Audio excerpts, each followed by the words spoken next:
Les marchés avec CMC Markets, trading de CFD sur action, Forex et indices. Salut, c'est Trado, je suis ravi de vous retrouver pour ce qui va devenir un rendez-vous incontournable de la fin de semaine, à savoir la revue des marchés. On va commencer par l'unité hebdomadaire sur le CAC. Alors sur le CAC, a priori, il y a un tempête dans un verre d'eau, il ne se passe pas grand-chose depuis une semaine.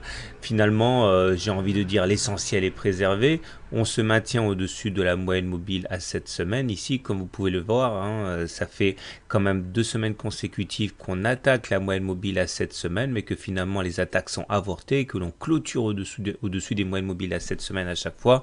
Et tant que c'est le cas, on n'a pas véritablement de quoi s'alarmer. Alors maintenant, le fait que l'on se maintienne au-dessus de la moyenne mobile à cette semaine ne fait que exposer un autre problème, c'est le fait qu'on n'arrive pas non plus à dépasser, à casser à la hausse ce biseau ascendant noir. Et je vous rappelle que généralement les biseaux ascendants se cassent par le bas, et cela fait quand même 4 semaines maintenant que les attaques se sont révélées infructueuses pour casser ce fameux biseau. Autrement dit, ce biseau existe bien. Donc pour l'instant, pas de quoi paniquer, mais on voit quand même que nous avons une sorte de plafond de verre au-dessus du CAC. Et il faut savoir que si on casse la moyenne mobile à cette semaine, par contre, ce serait rendez-vous directement sur la moyenne mobile à 20 semaines qui est ici. Regardez, c'est ce qui s'est passé là.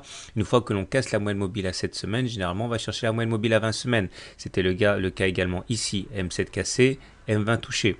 Ok, donc on surveillera de très près les 4444. Il ne faudrait pas clôturer en dessous en fin de semaine prochaine, puisque cela voudrait dire que statistiquement on est parti pour faire une transhumance vers la M20. Je vous rappelle que si le biseau devait être cassé par le bas, ce qui arrive plus souvent que l'inverse, eh bien l'objectif final serait d'aller chercher le point le plus bas du biseau, à savoir les 4060, mais pour l'instant on n'y est pas encore. Pour faire un petit aparté Ishimoku sur le CAC, pas grand chose à signaler non plus, tant que nous sommes au-dessus de la Tenkan, aucune raison d'être inquiet. Il y aura de toute manière en deuxième rideau défensif la Kijun. On voit que la Chinku ici n'a rien en face d'elle pour empêcher son ascension. Donc là aussi, au regard de cet indicateur de tendance, tous les voyants sont en vert. Il faudrait vraiment s'affranchir de ce biseau là pour libérer un potentiel important, mais ce n'est pas gagné pour l'instant. Place maintenant au S&P. Le SP500 nous laisse un arrière-goût de déjà vu, puisque ça ressemble quand même à s'y méprendre à ce qui se passe sur l'indice parisien. Nous sommes capés non pas par le haut du biseau cette fois-ci, qui existe également sur l'indice phare américain, mais par une horizontale ici à 1898. On cherche de bonnes raisons de progresser, mais on ne les trouve pas. À noter qu'on vient de faire un turtle soup. Attention, les turtle soup, j'ai fait un e-book là-dessus. C'est un signal baissier. Et regardez, on a bien fait un plus haut ici par rapport aux 20 précédentes bougies. Il faut savoir que dans ce genre de situation, beaucoup de traders spécialisés dans le turtle soup annoncent un trade baissier. Mais au-delà de ce signal de trade baissier, la tendance demeure quand même clairement très haussière. La moyenne mobile à 7 semaines continue à jouer son rôle de support, comme elle le fait sur le CAC. Regardez, 1, 2, 3 attaques révélées infructueuses pour les baissiers. En rideau défensif, nous avons toujours la Tenkan, la moyenne mobile à 20 semaines, la Kijun, et là pareil sur la Chinku, pas grand chose à dire, puisque nous avons les coudées franches.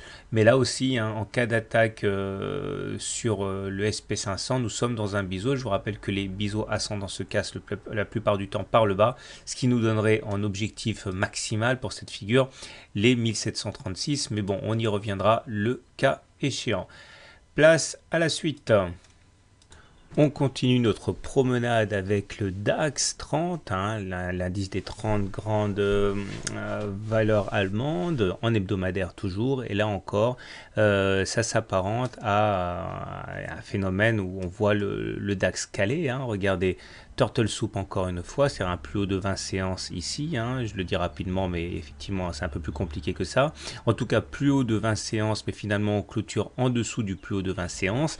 Turtle Soup donc, on a essayé de s'extraire de ce canal orange dans lequel on était confiné avec, il faut l'avouer, un peu de réussite, puisque si en semaine on est bien allé chercher plus haut que le canal orange, finalement en clôture on est venu mourir à l'intérieur de ce canal. Je vous rappelle que la règle des canaux fait qu'on est capable de faire des rotations comme ça pendant très longtemps entre cette oblique et cette oblique, c'est-à-dire aller grosso modo entre 9650 et 1845. Par contre, le moment où ce canal cassera, la règle est de prendre la hauteur du canal et de le reporter dans le sens de la cassure. Ça voudrait dire aller chercher soit une deuxième oblique vers les 10 400, soit alors dans le cas d'une mauvaise cassure par le bas, aller chercher une autre oblique ici, aller vers 8000 à peu près. Autant dire qu'il vaudrait mieux que l'on casse par le haut.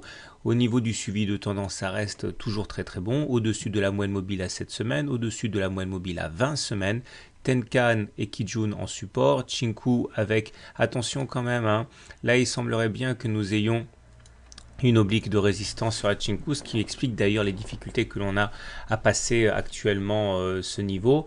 Donc graphiquement on est un petit peu capé par l'oblique et par la résistance, mais dynamiquement ça reste quand même très très bon. Allez, la suite maintenant avec le Belvin. L'indice belge ressemble aux autres, mais avec peut-être encore un petit peu plus de faiblesse. Je m'explique, nous sommes toujours à l'intérieur de ce grand canal orange ici, dans lequel nous effectuons des rotations assez amples. Pourquoi pas envisager d'aller chercher les 3200 à la hausse, ou voire même à la baisse les 3011. Ce qui m'inquiète au-delà, une fois de plus, de ce quadruple turtle soup, entre ici et là, donc nouveau signal baissier, c'est que nous sommes d'une part à l'intérieur d'un biseau ascendant dont je vous ai dit qu'on casse généralement par le bas, mais en plus nous avons une vilaine bougie ici en couverture en nuage noir. Ça veut dire que vous prenez cette première bougie là, verte, plutôt belle, plutôt dynamique, et vous regardez derrière la bougie qui commence plus haut que le corps précédent, qui est rouge là, et qui termine plus bas que la moitié de cette première bougie, s'appelle une couverture en nuage noir, et il faut savoir qu'on a plus d'une chance sur deux de casser, de faire un plus bas la bougie suivante, donc il faut le garder à l'esprit, surtout que la Tenkan a été quand même bien sollicitée ici et ici, elle a tenu, mais elle a été sollicitée, et je vous rappelle que si on casse la Tenkan, normalement, on devrait aller chercher la Kijun. Heureusement, on aura toujours la moyenne mobile à 20 semaines en soutien, mais vous noterez que la moyenne mobile à 7 semaines a été sérieusement malmenée. Donc faites attention sur le Belvin.